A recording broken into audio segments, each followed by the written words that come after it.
Bonsoir, nous sommes le mardi 1er mars, il est 21h30. Je vais reparler de la question de Jésus-Christ et comment on peut l'aborder d'un point de vue judaïque en quelque sorte.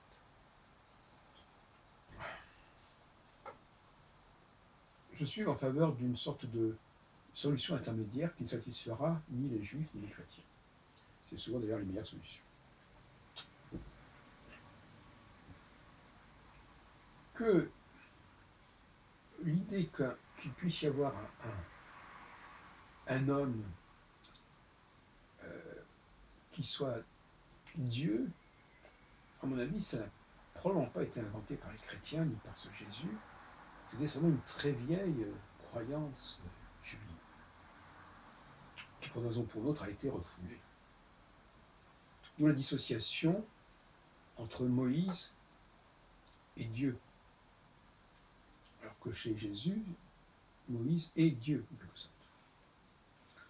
Donc il y a une sorte de scission quelque part. Il y a le problème de l'androgyna, qui est la question de l'homme et qui est également femme. Et puis il y a l'androgyna, qu'on peut dire, qui est la scission entre Dieu et l'homme. Et vous savez que dans le cas de Dieu et l'homme, il est bien indiqué que l'homme a été créé à l'image de Dieu, à la ressemblance de Dieu, à la semblance de Dieu. Donc, on peut dire qu'il y a un Jésus qui est Dieu, ça n'a rien d'extraordinaire, puisque un homme est à la semblance de Dieu. C'est compris déjà plus. Bon, cela dit, il ne faudrait pas que l'arbre cache la forêt. C'est-à-dire, il ne faudrait pas oublier que, en fin de compte, Jésus, c'est effectivement un homme-dieu, mais ce n'est pas le seul homme-dieu. De la même façon que le Bouddha n'est pas le seul Bouddha. Il y a plusieurs Bouddhas successifs. Mais je dirais qu'il y a aussi plusieurs Jésus successifs. Peut-être pas à chaque génération, mais en tout cas, il y en a eu certainement tout un stock, tout un tas, à travers les siècles, depuis 2000 ans.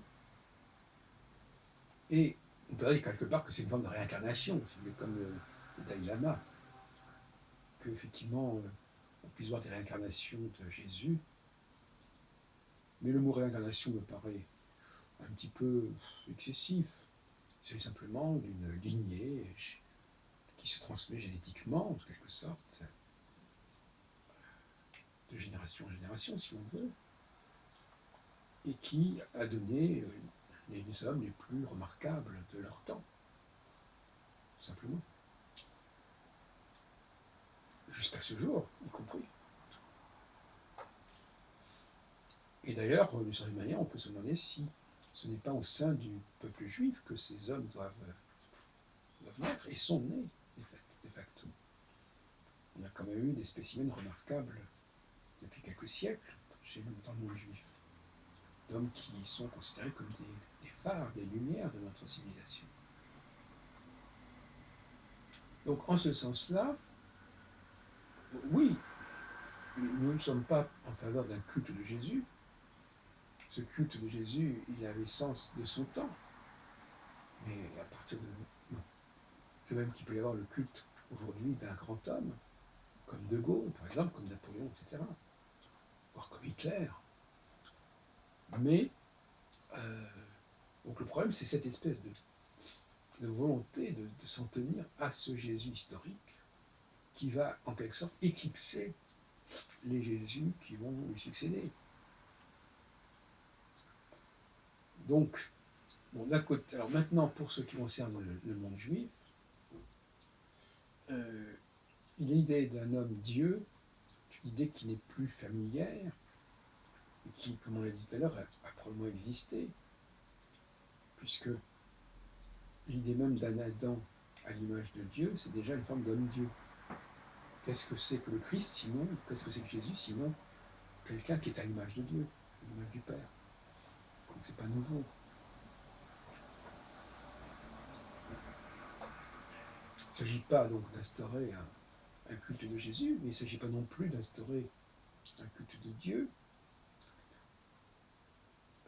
il s'agit d'instaurer un culte des réincarnations de Jésus, en quelque sorte. C'est-à-dire des hommes qui sont aujourd'hui importants.